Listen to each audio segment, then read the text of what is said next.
본 방송에서 제공하는 투자 정보는 투자 판단에 대한 조언입니다. 방송에서 제공하는 주식의 가치, 가격 상승 및 가격 하락에 대해서는 방송사에서 보장하지 않습니다. 헤드라인 뉴스입니다. 뉴욕 증시에서 주요 지수는 연방준비제도의 금리 인상에도 은행주가 약세를 보이면서 하락 전환했습니다. 뉴욕 증권거래소에서 다우존스 지수는 전장보다 0.40% 하락한 26,385.28의 거래를 마쳤고 S&P 500 지수는 0.33% 내린 2,905.97에 기술주 중심의 나스닥 지수도 0.21% 하락한 7,990.37의 장을 마감했습니다. 미 연방준비제도는 기준금리를 25bp 인상하면서 올해 추가 한 차례 금리 인상을 예상했습니다. 연준은 26일 이틀 일정으로 진행된 연방공개시장위원회 정례회의 이후 공개한 성명에서 기준금리를 2.00에서 2.25%로 25bp 인상한다고 밝혔습니다. 또 연준은 점도표에서 올해 총 기준금리 인상 횟수 전망을 4차례로 유지했습니다. 대부분의 위원들은 내년에도 3번의 기준금리 인상이 필요할 것으로 전망했습니다. 제롬 파월 미 연준 의장은 인플레이션의 급등할 징후를 보지 못했으며 급등할 것으로 예상하지도 않는다고 밝혔습니다. 또 지금이 미국 경제에서 가장 좋은 시점이며 고용 성장이 둔화하고 임금 상승이 가팔해질 때가 긴축 사이클을 끝낼 시점이라는 견해를 밝혔습니다. 파월 의장은 FOMC 정례 회의 이후 가진 기자회견에서 경제가 완벽하지는 않지만 매우 좋다고 강조했습니다. 국제유가는 4년 내 최고치 수준으로 올라선 데 따른 레벨 부담과 미국의 재고 증가 등이 겹치면서 하락했습니다. 뉴욕 상업거래소에서 11월 서부 텍사스산 원유 가격은 배럴당 1.0% 하락한 71달러 57센트에 장을 마쳤습니다. 지난주 미국의 원유 재고는 시장의 예상과 달리 다소 증가했습니다. 미 에너지정보청은 지난주 미국의 원유 재고가 약 185만 배럴 증가했다고 발표했습니다.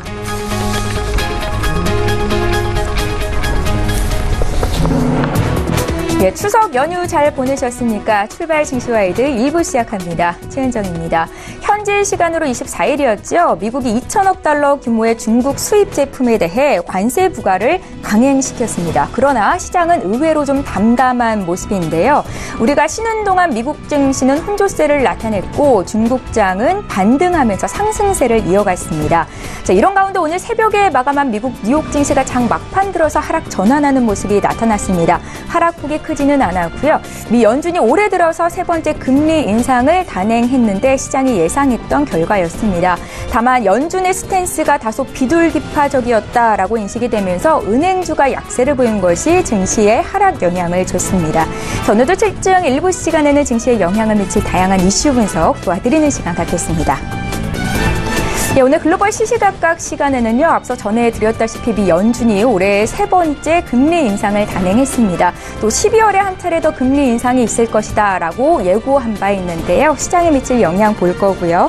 미국 소비자들의 경기와 재정에 대한 평가가 18년 내 최고치 수준으로 오른 것으로 나타났습니다. 미국 증시는 강세장을 이어가고 있고 시장에 미칠 영향 함께 또 분석해 보겠습니다. 자, 이어지는 라이브 이슈타임 시간에는요, 지난주 마지막 거래일 국내장 에서 SK 하이닉스의 주가가 3%대 급락하는 모습이 나타났지요. 자, 이번에는 미국 메모리 반도체 기업인 마이크론의 실적 전망 하향이 나온 것이 영향이 있었습니다. 향후에 SK 하이닉스 투자 의견 짚을 거고요. 한미 정상이 한미 FTA 개정 협상에 서명했다는 소식입니다. 전문가의 의견 함께 듣겠습니다. 오늘 9월 27일 목요일이고요. 7중 일부 시간 지금 본격적으로 시작합니다.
예, 시장의 중심이 되는 이슈 분석 도와드리는 시간입니다. 글로벌 시시각각 시간이고요. 오늘 목요일이지요. 헌터스 경제연구소의 김진석 소장 모시고 자세한 이야기 나누겠습니다. 선생님 어서 오세요. 안녕하세요. 예, 오늘 새벽에 미국 뉴욕 증시가 하락 전환하는 모습이 나타났는데 네. 은행주가 약세였고요. 그렇죠. 주목해 볼 만한 이슈가 있었을까요? 자, 무엇보다 우리 같은 경우는 일단 추석도 지났고 상당히 좀 정신없는 상태에서 예. 오늘 글로벌 증시의 데이터를 한국 증시가 일단 받아들일 것이다. 이런 판단을 먼저 말씀드려야 될 것 같고요. 자, 오늘 새벽 끝난 미국 증시를 비롯해서 글로벌 증시의 이벤트를 좀 보시면 좋겠습니다. 예. 자, 다우지수가 오늘까지 3거래일 정도 주가가 좀 약세의 모습 보이고 있었고요. 기본적으로 중국 상하이 지수가 급등했기 때문에 어저께까지 모습 가운데서 기준금리 인상 그런 부분들이 글로벌 증시에 큰 영향을 미쳤다. 이렇게 좀 먼저 말씀드리겠습니다. 자, 화면을 통해서 말씀을 드려보겠는데요. 자, 보시는 게 다우지수의 모습을 가지고 있습니다. 통상 우리가 그러니까 8월 20일 날 이때부터 우리는 어떻게 보면 긴 연휴에 들어갔는데 미국 다우지수가 3거래일 정도 약간 약세를 모습 보였다. 이렇게 말씀드려보겠고요. 오늘 기준금리가 어떻게든 일단 다시 한번 시장의 기대치만큼 올해 들어서 세 번째 인상했는데도 다우지수는 0.4%를 약세로 마감됐다. 이것이 특징인 것 같습니다. 또한 중국 상하이 지수의 모습을 좀 보셔야 되겠죠. 아신 것처럼 트럼프 대통령이 지난 그 유엔 연설에서도 무역 전쟁 관련돼서 좌시하지 않겠다. 이런 어떤 예상보다 중국을 향해서 부정적 코멘트를 했는데 그럼에도 불구하고 중국 상하이 지수가 5.51 그러니까 지난 9월 16일이 장중 저점일 정도로 이제는 무역 전쟁 관련돼서는 글로벌 증시가 상당히 좀 둔감한 모습을 보이겠다. 이렇게 말씀드려보겠습니다. 최근 들어서는 그 미국의 어떤 재무성 T-bill 그러니까 10년물의 T-bill 보면요.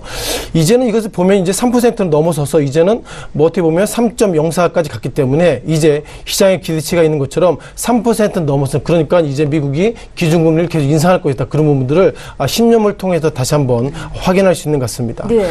또한 유가에 대한 코멘트도 말씀드려봐야 되겠죠. 최근 며칠 동안 글로벌 쉬었기 때문에 다시 한번 유가 리뷰를 드려보면요. 어느덧 지난 7월 달에는 배럴당 75달러 그리고 최근 들어서는 71달러 밴드까지 갖고 있고요. 중요한 것은 트럼프 대통령이 이란을 향해서 상당히 부정적인 코멘트를 했기 때문에 그렇게 된다면 이란과 미국의 전쟁이 유가가 상승할 것이다. 그런 기대감 속에서 유가가 어느덧 70달러를 넘어섰다. 이렇게 말씀드려보겠습니다. 자, 마지막 종목에 대한 코멘트를 좀 말씀드려봐야 되겠는데요. 예. 통상 몇몇 종목 관련돼서 우리가 어떻게 보면 포드부터 말씀드려봐야 되겠습니다. 아실 것처럼 지난 시기에 나프타 즉 북미 어떤 무역 협상 관련돼 가지고 미국 측에서 이런 얘기 했습니다. 미국과 멕시코와 어떻게 보면 캐나다가 세 개가 합쳐가지고 나프타가 잘 되겠다 이렇게 얘기했는데 자 미국 측 입장에서는 멕시코는 하더라도 캐나다는 빨리 뺄 것이다 이런 코멘트가 있고요. 캐나다가 어떤 의미가 있죠? 즉 자동차 업종에 상당히 수혜가 되기 때문에 예상보다 포드의 주가가 지난 9월 10일 날 그러니까 주당 9.2달러 그리고 이 시각 현재 9.2달러이기 때문에 이번에 나프타 관련돼서 만약에 캐나다가 빠진다면 일단 포드의 주가 즉 미국에는 자동차 업종의 주가는 하락할 것이다. 그런 말씀 드려보겠고요. 또 한 종목 관련해서 가끔 말씀드리겠습니다만 GM도 즉 포드와 GM의 주가가 약세의 모습 보였다는 걸 보면 이것이 결국 한국 증시의 자동차 업종에도 부정적일 것이다. 이렇게 말씀드려보겠습니다. 자, 마지막 한 종목에 대한 말씀을 좀 드려보겠는데요. KORS인데요. 이게 통상 우리가 마이클 코스라고 이렇게 한국의 명품 중에서 이게 아마 고가는 아니죠. 중가 정도 되는데 마이클 코스가 베르사체를 인수했다. 이런 어떤 며칠 전 기사가 있었습니다. 중요한 것은 베르사체가 우리가 과거에 어떻게 보면 그리스의 이렇게 메두사의 어떤 그런 브랜드를 가지고 있는 게 베르사체인데 베르사체가 이제 브랜드를 이제 팔았다. 그런 소식에 마이클 코스의 주가가 최근 이틀 전에 급락의 모습 보이고 있다는 걸 보면 이것이 마이클 코스가 베르사체를 인수했다. 이런 의미가 아니라 이제는 글로벌 관련돼서 소위 까르띠에나 이렇게 몇몇 명품 외에는 예. 전체적으로 글로벌 시장 관련해서 구매력이 떨어진 것은 아닌가 이렇게 말씀드려보겠습니다. 정남의 지난 며칠 동안에 글로벌 증시 관련돼서 다우지수가 4거래일째 약세를 좀 보이고 있었습니다만 무엇보다 곧 말씀드릴 기준금리 인상 이런 부분에 있어서 앞서 말씀하시는 것처럼 글로벌 참여자가 상당히 좀 둔감해졌다 이렇게 정리드리겠습니다. 예, 잘 알겠습니다. 우리가 쉬는 동안에 주목했던 이슈 가운데 하나가 바로 오늘 새벽에 발표가 된 미 연준의 기준금리 결정과 이후에 있을 파월 의장의 또 기자회견 내용 내용이었습니다. 미 연준이 올 들어 세 번째로 금리 인상을 단행시켰습니다. 시장이 예상했던 결과였고요. 12월에도 한 차례 기준금리 인상이 있을 것이다라는 예상을 했습니다. 이로써 미국과 우리나라의 금리 차는 더 벌어지게 됐고 한국은행의 고민이 더 깊어질 것 같은데요. 선생님, 향후의 시장이 좀 어떤 영향이 있을까요? 일단 뭐 오늘 기준금리를 2에서 2.25로 올렸기 때문에요. 예. 그 한국과 0.75%포인트가 차이가 있다는 걸 보면 어떻게든 좀 한국은 좀 부정적이다 이렇게 말씀드려보겠고요. 예. 지금 화면에 보시는 것처럼 어떤 파월 의장이 지금 통상 9월 달은 프레스 컨퍼런스를 하기 때문에 그 어떤 코멘트를 지금 일단 화면을 보시는데요. 제롬 파월 의장이 어떤 코멘트 했는지 요즘 FMC 그 사이트에 들어가 보시면 제롬 파월 의장이 했던 그 텍스트 스크립트가 나와 있기 때문에 그걸 좀 잠깐 좀 말씀드려보겠습니다. 예. 자, 기본적으로 그 트랜스크립트의 어떤 주된 내용이 이것입니다. 보시면요. 일단 그 제롬 파월 의장이 바라볼 때는 미국 경제가 여전히 좋아지고 있다. 이것을 강조하고 있습니다. 그리고 성장성이 좋아지고 있고 한국에 상당히 고민이 있습니다만 비실업률도 상당히 적어지고 있고 그리고 어떻게 보면 많은 사람들이 일 잘하고 있고 상당히 경기가 좋아지고 있고 또 임금도 좋아지고 있다. 이런 부분들 상당히 강조하고 있기 때문에 제롬 파월 의장 입장에서 보면 본인이 그 연준 의장이 되고 나서 상당히 잘 되고 있다. 이런 부분들이 좀 눈에 띄는 것 같습니다. 다만 이 단어가 마지막에 들어가 있습니다. 어떤 단어가 있냐면요. 제롬 파월 의장이 오늘 그 성명서 발표할 때 어떻게 보면 그 통화 정책이 이게 통상 그 점진적이라는 표현을 쓰고 있는데 통화 정책이 점진적 유지할 수 있다 이런 부분들을 빠졌다 이런 부분들을 제롬 파월이 본인 입장에 얘기하고 있고요. 다만 이런 부분 이렇게 어떻게 보면 어커머더티브가 빠졌다는 것이 통화 정책이 어떤 방향이 변화가 있는 것은 아니다 이런 얘기하고 있는 것 같습니다. 따라서 이번에 그 어떻게 보면 미국이 세 번의 기준금리 인상 그리고 다른 데이터를 보면 이번 12월 달도 인상을 하고 내년에도 세 번 인상할 수 있다 이런 코멘트가 있는데요. 예. 자, 미국 경기가 얼마나 좋아지는지 좀 보실 것 같습니다. 자, 보시는 것처럼 그 통상 그 2018년도 같은 경우에는 미국이 GDP가 3.1, 한국 같은 경우에는 올해 2.6, 2.5까지도 보고 있기 때문에 미국 경제가 현재 어마무시하게 좋아지고 있다. 이런 부분들이 눈에 띄는 부분이 같고요. 자, 그렇다면 이것을 보실 것 같습니다. 이게 실은 점도표라는 표현을 제가 가끔 말씀드리는데요. 많은 분들이 올해 12월 달 그리고 내년에 세 번의 기준금리 인상하겠다 이런 얘기하고 있는데 이것은 그 표현이 없는 내용입니다. 다만 유추해 보면 2018년도 같은 경우 현재가 2.0에서 2.25 그러니까 현재 미국의 기준금리 인상의 밴드가 여기까지인데요. 많은 그 소위 그 연준의 멤버들은 이게 한 번 더 인상할 수 있을 것이다. 즉 2.25에서 2.5까지 올라갈 수 있을 것이다. 이걸 유추해서 올해는 한 번 그러니까 12월 달에 기준금리 인상할 수 있다. 이런 또 코멘트 팁을 잡고 있는 것 같고요. 중요한 건 2019년 내년입니다. 내년에 이렇게 점이 4개 있는 게 3개 있죠. 이것을 봤을 때 내년에도 3번 정도 기준금리 인상할 수 있다 이런 우려가 있기 때문에 전체적으로 미국의 기준금리 인상 여지는 지금보다 더 커질 수 있다 이런 부분들을 강조할 수 있다고 말씀드리겠습니다. 정리하면 이제 한국과 미국이 기준금리가 이제 0.75%포인트가 이제 격차가 벌어지고 있고요. 네. 만약에 이번에 12월 달에 인상한다면 이제는 금리차가 1%가 나면 상당히 문제가 있습니다. 즉 한국에 있는 자금이 미국으로 넘어갈 수밖에 없을 정도로 상당히 미국이 돈을 유인한 효과가 상당히 커지고 있을 수 있다 말씀드려보겠고요. 자, 국내 증시 관련돼서 그러면 한국은행은 어떤 고민을 가져야 되는지 이런 부분을 보실 것 같습니다. 기본적으로 한미의 금리가 역전차가 나게 된다면 한국이 기계적으로 금리 올려서 그 갭을 좀 맞출 여지가 있는데요. 다만 이번에 한국의 금통위가 10월달과 11월달 정확하게는 10월달 18일 그리고 11월 30일 날 두 번의 금통이 열리는데 이때 좀 올려야지 그나마 어쨌든 한국이 요즘 최근 들어서 가계부채 그리고 실업률 때문에 힘들지만 그래도 좀 갭을 좀 맞춰야 되겠다 이런 좀 평가가 있는데요. 다만 눈에 띄는 것들은 정치권이 개입이 됐다 이렇게 보시면 좋겠습니다. 아시는 것처럼 이낙연 그 총리가 한국이 기준금리 올려야 된다 이런 코멘트가 있는데 통상 한국은행의 장점이 뭐죠? 적인 판단입니다. 다만 이번에 10월달 올리게 된다면 어쩌면 이낙연 총리의 어떤 기준금리 인상의 발표에 맞물려 가지고 한국은행이 올리는 것은 아닌가 이런 어떤 예상보다 정책적인 헤게모니가 껴있기 때문에 예상보다 한국은행 스탠스가 상당히 고민이 있는 것 같고요. 자, 그럼에도 불구하고 한국과 미국이 현재까지 0.75%포인트 이렇게 갭이 있다는 거 보면 어떻게든 올려야 되는데 중요한 것은 가계부채가 커지고 있다는 것 그리고 최근 들어서 부동산의 급등 통해서 시장에 어떤 그 자금이 다 쏠리는 상태에서 한국은행이 어떤 판단을 가지고 있을지 이제는 스탠스가 미국의 기준금리 인상 부분이 아니라 한국이 이 역전 금리 이런 부분들을 어떻게 해소할 것인지 그런 어떤 국내적인 이슈로 시장에 어떤 초미의 관심이 옮겨지고 있다. 이렇게 말씀드리겠습니다. 예, 잘 알겠습니다.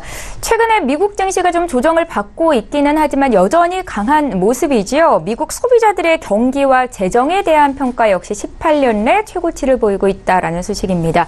연말 들어서면 미국에서는 소비 시즌이 도래하게 되고 소비 여력도 그만큼 증가할 것이다라는 예상을 할 수 있을 텐데요. 골디락스 장세에 대한 얘기도 나오고 있고요. 앞으로 흐름이 어떨지 좀 여쭤보겠습니다. 그 골디락스 이런 얘기 상당히 오랜만에 듣는 얘기인데요. 예. 골디락스가 실은 제가 좀 찾아보니까 영국의 전래 동화에 나오는 그 여자의 이름이 골디락스입니다. 중요한 것은 뭐 뜨겁지도 않고 차갑지도 않고 가장 좋은 상태를 골디락스라고 그러는데 예. 이것을 경제와 맞물려 보면 그만큼 경제가 상당히 좋다 이렇게 좀 보시면 좋겠고요. 골디락스의 기본적인 초점은 결국 소비자가 얼마나 돈이 있나 이런 부분들이 의미가 있는 것 같은데요. 자, 이번에 그 FMC 그 데이터를 보면 이런 얘기 나옵니다. PCB라고 그러죠. 이것이 보면은 소비자 가계의 어떤 그 여력에 대한 부분인데 기본적으로 미국 같은 경우에는 물가 상승률 2%대 그리고 어떻게 보면 개인의 소비자가 상당히 캐시가 지금 많이 있다 이런 부분들을 미국의 어떤 주가의 급등과 맞물리고 있다는 말씀 들어보겠고요. 자, 그러다 보니까 통상 그 컨퍼런스 보드라는 말씀 가끔 들어보신 내용이 이것 때문에 좀 관심이 있는 것 같습니다. 통상 10이라고 그러는데요. 컨퍼런스 보드에서 이번에 어떻게 나왔냐면요. 눈에 띄는 것들은 지난 직전 월에는 134.7인데 이번에는 138.4. 138.4가 얼마나 높을까 이렇게 얘기하고 있지만 예상보다 이것이 지난 시기 즉 18년 만에 가장 높은 소비자 신뢰지수라고 보시면 좋겠습니다. 자, 소비자 신뢰지수가 138.4라는 것은 소비자한테 물어본 거죠. 미국 경제가 어떻겠습니까? 그러니까 상당히 좋을 것입니다. 그런 부분들이 수치화해서 138.4라고 좀 보시면 좋겠고요. 따라서 이렇게 좋은 수치가 있다는 것을 보면 미국은 뭐 골디락스나 이런 걸 떠나서 여전히 상당히 좋은 어떤 모습들이 데이터 속에 나오고 있다고 보겠습니다. 따라서 미국 소비자가 현재 어떤 미국의 소비 수준을 상당히 좋게 얘기하고 있다는 걸 보면 예. 이제는 유통업종을 비롯해서 말 그대로 한국의 어떤 한국의 그 다운탑의 형식처럼 미국은 상당히 호황이 되고 있다. 이런 부분을 다시 한번 확인할 수 있는 것 같고요. 자, 그렇다면 이제 한국 증시를 한국의 어떤 소비자 심리 지수 보셔야 될 것 같죠. 미국은 상당히 좋아지고 있습니다만 한국 같은 경우에는 이게 그 한국은행의 데이터입니다. 중요한 것은 이게 100을 넘어서고 있다는데요. 지난 시기를 보면 8월 달에는 99.2 그러니까 전월 대비 7월 달 대비로 1.8%포인트 하락되고 있는데 기본 팩트가 100입니다. 즉 다시 한번 돌아가 보시면 100보다 아래가 되면 안 좋습니다. 100보다 위가 되면 좋습니다. 하는데 눈에 띄는 것들은 2018년도, 2017년도 1월달 뭐 문재인 대통령 취임 이후에 상당히 기대감이 커졌습니다만 7월달 이후에 앞으로 한국 경기가 안 좋아질 것입니다. 이렇게 얘기하고 있다는 걸 보면 어떻게 보면 이번에 한국이 금통에서 기준금리 인상 올린다 하더라도 소비자 심리가 이렇게 안 좋은데 올릴 수 있을까 그런 부분들 양비론의 어떤 고민이 있다 이렇게 보겠습니다.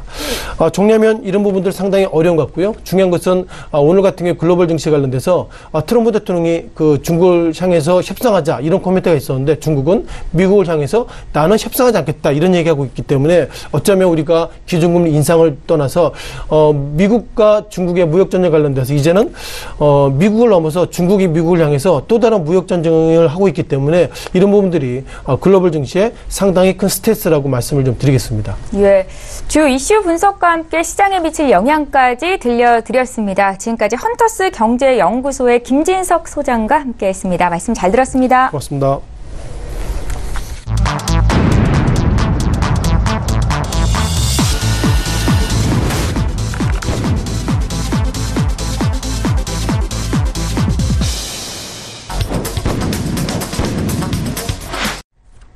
예, 이번에는 국내 시장 쟁점 구체적으로 보겠습니다. 라이브 이슈타임 시간이고요. 오늘 목요일이죠. SK증권 영업부 PIB센터의 이재강 이사 화상으로 연결해서 자세한 이야기 나누겠습니다. 이사님 안녕하세요.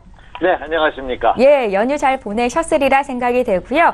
이번 주 남은 국내 장 이제 이틀 정도 있는데 어떻게 흐름이 예상을 하시는지 좀 먼저 들어볼게요. 네, 참 요즘 세계 정세, 국내 정세가 급변하는 급변동의 시기가 아닌가 이렇게 생각이 됩니다.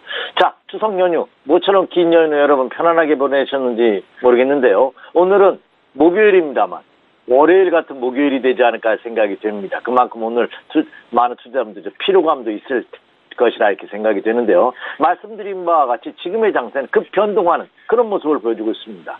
추석 연휴 기간 앞에서도 좋은 말씀 많이 해주시는데요. 미국 FOMC에서 결국 올해 들어서 세 번째 금리 인상을 했습니다.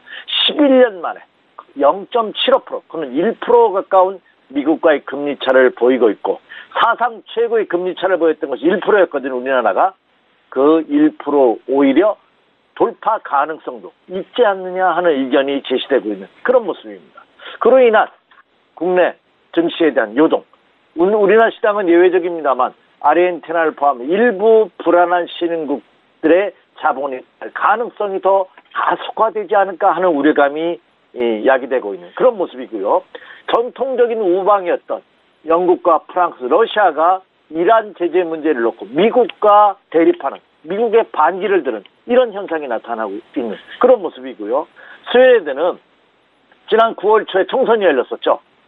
중도 우파를 표방하고 있는 연립정부의 수장이었던 스테판 뇌벤 총리가 결국 사임만 한 그런 사태가 벌어짐으로써 스웨덴도 이제 정치적인 소용돌이에 휩싸이지 않을까 하는 이런 국내외적으로 굉장히 심각한 소용돌이가 9월 말 10월 달에 걸쳐서 이어질 가능성이 크지 않을까 이렇게 생각이 됩니다.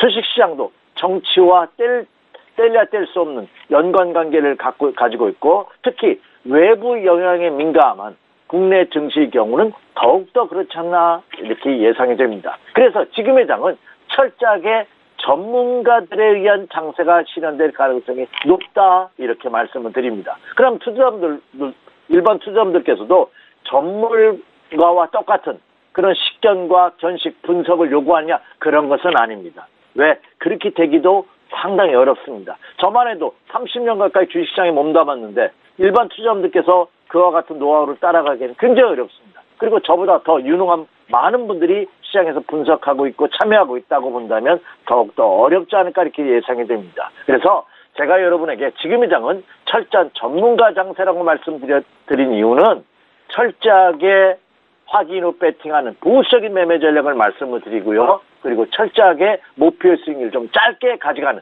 그런 매매 전략이 한층 더 요구되고 있는 그런 시점이 아닌가. 그래서 9월 마지막과 10월 초 요 구간에는 좀 더 변동이 심할 가능성도 염두에 두는 그런 매매 전략이 한층 더 요구되고 있는 시점이다. 이렇게 말씀을 드립니다.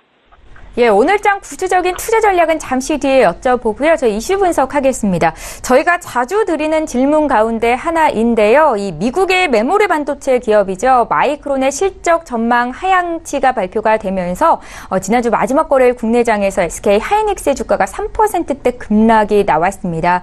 이 주기적으로 불거지고 있는 반도체 업황의 고점 논란에 대해서 다시 한번 이사님의 의견 좀 여쭤볼게요. 네, 앞서서 제가 금주에 체크될 사항이다 하는 말씀을 지난주부터 강조해드렸는데 뭐냐면 마이크론의 실적, 전망치죠. 자, 결국 실적 전망치가 발표가 됐습니다. 마이크론의 실적을 발표하다 보니까 6월에서 8월, 미국은 6월에서 8월이 4분기입니다. 이 4분기에 마이크론의 매출이 84억 달러, 그리고 영업이익이 43억 7천만 달러. 그러니까 매출로 본다면 약 38%, 영업이익으로 본다면 무려 75%가 급등하는 그런 모습을 보였습니다. 그래서 미국 쪽 마이크론의 주가도 크게 상승했다가 결국에는 하락 반전하는 그런 모습을 보였는데요. 그 이유는 보니까 자, 컨퍼런스 콜, 자, 시장 전망치죠. 1분기 시장 전망치, 1분기라는 것은 9월부터 11월을 얘기하는 겁니다. 미국의 마이크론의 1분기 컨퍼런스 콜을 보니까 주당 순이익이 하향됐습니다. 그럼에 따라 이 마이크론의 주가도 장중에 5% 이상 시간을 해서 급등했다가 오히려 7%가 급락하는 그런 심한 일교차를 보이면서 마감되는 그런 모습을 보였습니다. 특히 마이크론의 실적 전망 하향은 곧 반도체 업황의 하향을 암시하는 것이 아닌가 하는 두려움이 지난 21일 날 하이닉스를 3% 이상 크게 하락시키는 요인이 되었지 않나 생각이 됩니다. 이 마이크론의 주가가 왜 그러냐면 우리 최앵커께서도 언급해 주신 바와 같이 디램 업체, 세계 2위 업체입니다. 디램 시장. 그래서 막강한 영향력을 발휘하고 있는 이 마이크론의 주가의 영향이 그만 국내 반도체에 미치는 영향도 절대적이지 않을까 이렇게 우려가 됩니다. 특히 이 반도체 업황에 대해서는 지난 연말, 올해 들어서 계속적으로 일부 전문가들 사이에서 고점 논란이 제기되고 있죠. 특히 최근 들어 DRAM은 가격이 하락하는 그런 모습을 보이고 있습니다. 특히 PC 분야에서의 D램 하락이 두드러진데요. 이 PC 분야의 D램 하락이 서버 D램 하락으로 이어질 가능성은 한층 더 높아지고 있는 그런 모습을 보여주고 있기 때문에 D램 가격, 현물 가격의 하락 또한 이미 예고된 것이 아니냐 하는 일부 비관적인 의견이 지배적으로 작용하고 있는 그런 모습을 보여주고 있다는 점입니다. 물론 상반되는 의견도 만만치 않습니다. 가장 큰 것은 이 마이크론에 대한 컨퍼런스 콜 하향 전망은 지금 미국과 중국의 무역 전쟁이 첨예하게 대립하고 있습니다. 이미 추석 연휴 기간에 3차 대전이 끝났죠. 트럼프 대통령은 이제 4차 대전을 준비하고 있다고 합니다. 그만큼 미국과 중국 양대국의 무역 전쟁으로 인해서 이 마이크론, 이 개별 주가에 미치는 영향이 크다는 거죠. 그래서 이 마이크론의 개별 주가에 대한 영향일 뿐이지 이것이 전 세계 반도체 시장으로 확산될 가능성은 적다. 그 대표적인 것이 국내 삼성전자의 경우는요. 3분기에도 17조 원의 영업이익이 달성될 가능성이 한층 더 짙게 내포되고 있고 또 하나 지금 앞으로 반도체 수요는 인공지능 AI라고 하죠. 그리고 클라우드 같은 이 반도체 수요 증가는 이미 이게 정점이 아니라 초기 단계다. 앞으로 추가적으로 반도체 수요는 크게 증가될 가능성이 높기 때문에 일방적으로 마이크론의 실적 하향만 가지고 반도체 시장의 고점 논란을 벌이기에는 그렇죠. 너무 시기상조다 하는 의견도 지배적입니다. 그래서 결론적으로 말씀드리자면 제가 여러분에게 이 시간을 통해서도 여러 차례 제시해드린 바와 같이 우리 개인 투자자분들께서는요. 이런 전문가들의 시장 전망에 너무 일희일비할 필요는 없지 않나 생각이 됩니다. 자, 분석은 머리로 하는 거, 가슴으로 하는 거지만 투자는 눈으로 하는 거다 하는 말씀을 강조해드렸습니다. 지금 현재 반도체 주가의 모습을 냉정하게 지켜보면은요. 지난 금요일 날 하이닉스가 3% 넘게 급락을 했지만 이미 삼성전자, 하이닉스를 포함한 국내 반도체 업체들이 주가가 이미 장기 저평가되어 있다는 상황입니다. 여기서 더 이상 하락할 것이 어디 있냐 할 정도라고 본다면 이미 이런 악재는 상당 부분 주가에 선 반영된 모습이 아닌가 이렇게 예상이 됩니다. 물론 주가가 선 반영됐다고 해서 상승 전환을 의미하는 것은 아닙니다만 그러나 현재 상태로 본다면 추가 급락의 가능성보다는 바닥을 다지는 그런 과정이 지속될 가능성이 굉장히 크지 않을까. 그래서 투자는 이런 예상을 듣고 미리 예상하기보다는 시장의 흐름을 좀 더 주시하고 지켜보는 이런 매매 전략이 한층 더 요구되고 있다. 이렇게 말씀을 드립니다. 예, 잘 알겠습니다. 저희 다음 이슈도 함께 보겠습니다. 한미 정상이 한미 FTA 개정 협상에 최종적으로 서명했습니다. 이로써 한국은 세계 각국을 향하고 있는 미국의 이 통상 압박 사정권에서 일단은 벗어났다라는 평가를 받고 있는데요. 시장에 미칠 영향까지 함께 좀 봐주십시오. 예, 우리 문재인 대통령이 지금 뉴욕에서 유엔 총회에서 연설을 하셨고요. 한미 정상과 긴밀한 면담을 하고 있죠. 특히 이번에 문재인 대통령이 김정은 국방위원장과 그렇죠? 김정일 위원장과 정상회담을 하면서 비핵화에 대한 어떤 획기적인 사항을 트럼프 대통령에게 전달한 것으로 이렇게 알려지고 있습니다. 그래서 트럼프 대통령이 이번에 북한이 추진하는 비핵화에 대해서 굉장히 긍정적인 신호를 내비치고 있고 비핵화에 대한 시간표를 거부했다고 하죠. 5개월 후에 체결이 될지 2년이 될지 3년이 될지 상관하지 않겠다. 그리고 김정은 위원장에 대한 긍정적인 평가를 내리고 있는 그런 모습을 보여주고 있다는 거죠. 김정은 위원장은 평화와 번영을 희망하는 거 좋다. 제재는 아직까지 유지되고는 있지만 그러나 비핵화의 진전 속도에 따라서 종전선언으로 이어질 가능성이 굉장히 크고 그것이 올해 안에 이어질 가능성도 크지 않을까 이렇게 예상이 됩니다. 이와 같은 것도 긍정적인 신호인데요. 또 하나의 신호가 미국으로부터 도착을 했죠. 한미 FTA가 체결이 됐습니다. 이 의미는 무슨 의미를 갖냐면요. 지금 트럼프 행정부가 전 세계를 상대로 전쟁을 벌이고 있죠. 무역 전쟁을 벌이고 있습니다. 과거의 우방, 적대국 할 가릴 것 없이. 근데 이 트럼프 행정부 출범 이후에 첫 번째로 FTA를 체결한 나라가 대한민국이 되고 있다는 점이 큰 의미가 있지 않나 생각이 됩니다. 특히 이번에 트럼프 대통령은요. 통상분야에서 역사적인 이정표를 찍었다. 그래서 한미 FTA에 대한 개정안에 대해서 아주 긍정적인 시나리오를 긍정적인 의견을 제시를 했고요. 만족감을 표시한 것으로 알려지고 있습니다. 그렇다고 본다면 이제 미국 트럼프 행정부가 추진하고 있는 이 이 통상 압박의 사정권에서 대한민국은 벗어날 가능성은 한층 더 높아지고 있는 것이 아닌가 이렇게 예상이 됩니다. 그것 실질적인 데이터로도 나타나고 있죠. 한미 간에 한국과 미국 간의 무역 적자 폭이 급속하게 감소하고 있고요. 그리고 미국의 제품에 대한 한국에 대한 수출, 그러니까 한국이 미국 제품을 수입하는 양도 크게 증가되는 이런 진전을 보이고 있다는 것이 데이터상으로도 나타나니까. 그래서 이번에 슈퍼 232조라고 총칭되는 미국의 무역 전쟁이 한국은 이번에 제외될 가능성이 굉장히 크지 않나 이렇게 생각이 되고요. 트럼프 대통령이 특히 한국 수입차에 대한 관세 부과 면제 검토를 지시했다 하는 소식까지 전해지고 있기 때문에 미국과 수출을 주력으로 하고 있는 일부 수출 기업들의 큰 긍정적인 효과를 나타낼 가능성이 없다. 대표적으로 자동차라든지 철강, 반도체 관련 같은 수출 관련주에는 긍정적인 효과를 나타낼 가능성이 크지 않나 이렇게 예상이 됩니다. 예, 마지막으로 금주 시장의 테크 포인트와 함께 오늘장 투자 전략까지 좀 여쭤볼게요. 네, 이미 금주도 이제 오늘과 내일 이틀만 남겨놓고 있는 그런 모습입니다. 이제 다음 주는 본격적인 10월의 시작인데요. 역시 국내 최대의 명절 이후 첫 번째 열리는 장이 굉장히 중요합니다. 그래서 오늘 시간으로 27일 목요일장 시초가도 중요하고 종가도 굉장히 중요하기 때문에 투자, 매매를 하지 않는 분이라 할지라도 오늘장의 흐름은 면밀한 검토가 필요하겠고 그리고 장 마감 이후에 한번 점검해보는 그런 시간을 꼭 가져보십시오 이렇게 말씀을 드립니다. 자, 금주 체크포인트 먼저 살짝 언급해드리죠. 첫 번째, 역시 원달러 환율 동향입니다. 미국 금리가 추가 금리가 인상됨으로써 우리나라의 금리차가 0.75%나 됩니다. 거의 사상 최대 폭이었던 1%에 근접하는 그런 모습을 보이고 있다는 거죠.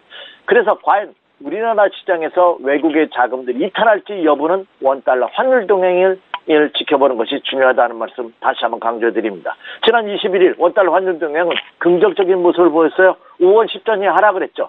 1115원 30전으로 지난주를 마감함으로써 1110원대에서 안정되는 그런 모습을 보여주고 있다는 점이 굉장히 크죠. 특히 금리차는 보여주고 있습니다만 외국 자금이 이탈이 되지 않고 있어요. 오히려 9월 이후에는 외국 자본이 유입이 되는 그런 모습을 보였습니다. 그 이후로서는 주식시장에서 소폭 외국계 자본들이 빠져나갔지만 채권 시장에는 무려 110억 달러 이상이 유입됨으로써 주식시장에서 28억 정도가 유출이 됐네요. 그러나 채권 시장에서 110억 달러 이상이 유입됨으로써 순 외국계 자금이 우리나라 시장은 오히려 유입되고 있다는 점은 긍정적인 시나리오를 주고 있는 것이 아닌가. 그래서 이 원달러 환율 동향은 오늘도 계속해서 체크해 주십시오 이렇게 말씀을 드리고요. 자, 9월 미국 금리가 FOMC 회의에서 지난 연휴 기간 동안 미국 금리가 인상이 됐습니다. 그렇기 때문에 오늘장, 내일장, 다음 주 초까지 역시 환율 동향 계속 면밀한 검토가 필요하다 이렇게 말씀드립니다. 자, 그리고 27일, 28일 우리나라 시간으로 내일과 모레죠. 미국과 중국 간의 고위급 회담 있습니다. 3차 무역전쟁을 마무리한 미국과 중국이 4차 무역전쟁으로 이어질지 여부 한번 체크해 주시는 것이 필요하지 않나 이렇게 생각이 됩니다. 자, 이제 결론입니다. 자, 그렇다면 이와 같은 상황 속에서 우리는 어떤 투자 전략을 세워야 되는지. 앞서서도 저는 이미 국내 증시는 상승 기조가 유지되고 있기 때문에 매수 마인드 전략에는 변함이 없다는 말씀을 드렸습니다. 오늘도 그 전략에는 변함이 없습니다. 국내 시장도 상승 기조가 유지되고 있기 때문에 매수 마인드 전략에는 변함이 없다 이렇게 말씀을 드립니다. 단, 지난주의 전략에서 크게 변화한 것이 있습니다. 제가 이때까지는 추세 이탈의 하단선만을 여러분에게 제시해드렸는데 이제는 상단선도 제시해드리도록 하겠습니다. 이게 무슨 말이냐? 제가 모두에 지금의 장은 어떤 세계 증시 변동, 혼돈 속에서 국내 증시도 순간적인 급등락의 가능성이 높다는 말씀을 드렸습니다. 추세적인 상승 전환을 위해서는 거래량이 뒷받침돼야 된다 하는 말씀을 드렸는데 아직까지 거래량은 충분치 않은, 그러니까 작은 거래를 가지고 주가 순간적인 급등락을 하는 이런 변동성이 심한 장세의 재현 가능성이 높아지고 있다는 점입니다. 그래서 지금 이 장은 목표 수익률 크게 갖지 마십시오. 목표 수익률 딱 정한 다음에 치고 빠지는 이런 단기 매매 전략이 요구되고 있다 이렇게 말씀을 드립니다.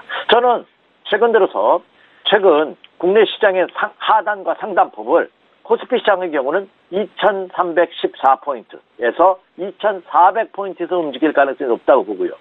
코스닥 시장의 경우는 819포인트에서 879포인트까지 움직일 가능성이 높습니다. 그러면 코스피 시장과 코스닥 시장에서 상단에 근접하면 한번 이익 실현해주고요. 하단에 근접하면 다시 매수하는 이런 매매 전략, 그러니까 치고 빠지는 그런 매매 전략이 필요하지 않는 생각이 듭니다. 그래서 제가 모두에 지금은 전문가의 시장이다 하는 말씀을 드렸던 이유가 여기 있습니다. 그러면 일반 투자자분들께서는 이런 전문가의 시장에서 이익을 극대화시킨다는 거 굉장히 위험한 발상이죠. 그렇기 때문에 여러분의 지금 입장에서는 한 50% 정도는 현금을 유지한 가운데 50% 정도의 자금을 가지고 매수했다, 매도하는 이런 매매 전략이 바람직할 것으로 이렇게 생각이 되고 있다 이렇게 말씀을 드립니다. 그래서 그 점을 염두에 두시면서 매매 템포를 좀 줄인 가운데 매매 횟수 좀 줄이면서 그렇죠? 단기 매매 전략으로 임해 주십시오 이렇게 말씀을 드립니다. 자, 그리고 매수 관심 종목은요. 오늘도 변화를 좀 줬습니다. 물론 기존에 말씀드렸던 제약과 바이오 업체에 대한 추가 상승 가능성은 저는 높다고 봅니다. 여전히 매수 관심 종목으로 가져보시기 바라고요. 그리고 여전히 또 건설 쪽. 이제 북한과의 어떤 그 정치적인 쟁점이 완화될 경우에 비핵화가 급진적으로 진전된다든지 이것이 종전선언으로 이어질 가능성이 높을 경우에는 이 건설주들의 그 급등 가능성 굉장히 크지 않을까 예상이 됩니다. 그래서 건설주에 대한 관심 계속해서 가져보시기 바라고요. 그리고 상대적으로 저평가 됐던 지주사들, 그룹사 대표주들이죠. 역시 관심을 가져보십시오 이렇게 말씀드립니다. 그리고 또 하나 오늘 새롭게 여러분에게 제시해드리는 것은 자동차 관련주입니다. 한미 FTA가 체결이 됐다고 본다면 가장 대표적인 수혜 업종이 자동차 관련주가 되지 않을까 이렇게 예상이 됩니다. 그래서 현대차, 기아차 같은 완성차 업체를 뿐만 아니라 현대, 모비스, 만도 같은 부품회사 그리고 중소 부품회사들도 눈여겨보실 필요가 있지 않나 생각이 되고 있습니다. 그래서 이들 종목을 중심으로 해서 한번 매수 관심을 가져보는 것도 필요하지 않나 생각이 됩니다.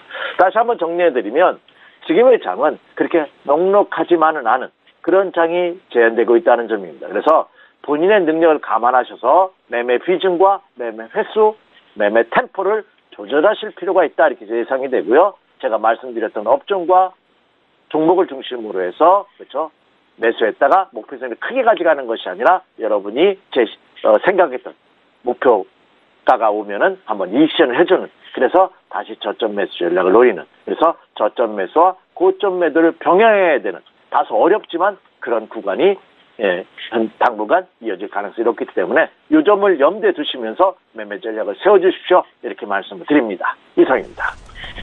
예, 지금은 목표 수익률을 짧게 잡고 치고 빠지는 전략이 필요한 시점이다라고 조언을 해주셨습니다. 매수 관심주까지 정리를 해주신 거고요. SK증권 영업부 PIB센터의 이재강 이사와 함께했습니다. 잘 들었습니다. 네, 감사합니다. 네, 출발 증시와이드 1부 시간 여기서 마칩니다. 잠시 뒤 2부 시간에는 두 분의 전문가와 함께 또 추천주 공개해드리는 시간이 있습니다. 라이브 매매타임 시간 함께할 예정인데요. 오늘은 원종윤 팀장, 윤여민 전문가 이렇게 두 분과 함께할 예정입니다. 잠시 뒤 2부 시간으로 오겠습니다. 고맙습니다.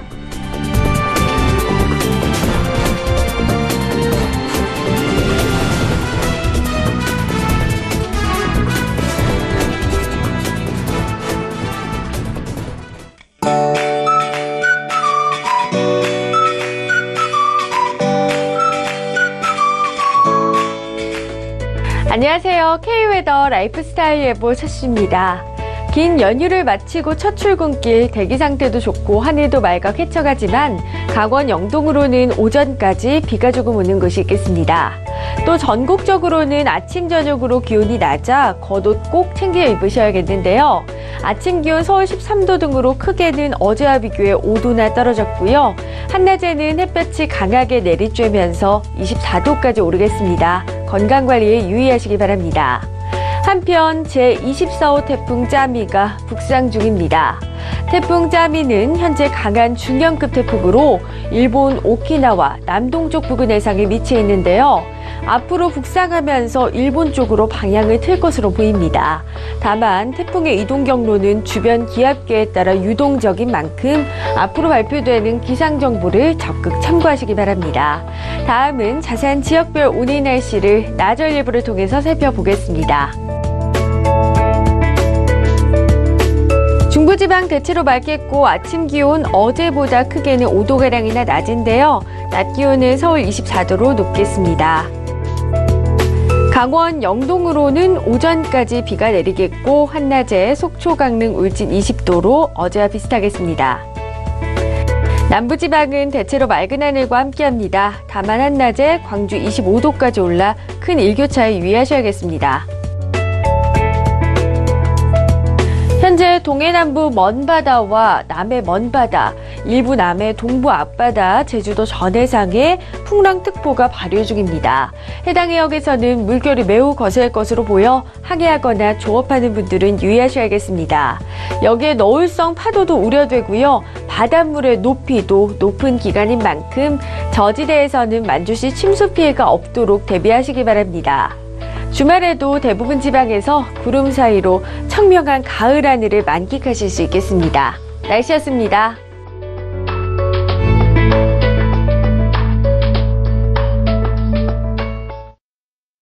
본 방송에서 제공하는 투자 정보는 투자 판단에 대한 조언입니다. 방송에서 제공하는 주식의 가치, 가격 상승 및 가격 하락에 대해서는 방송사에서 보장하지 않습니다.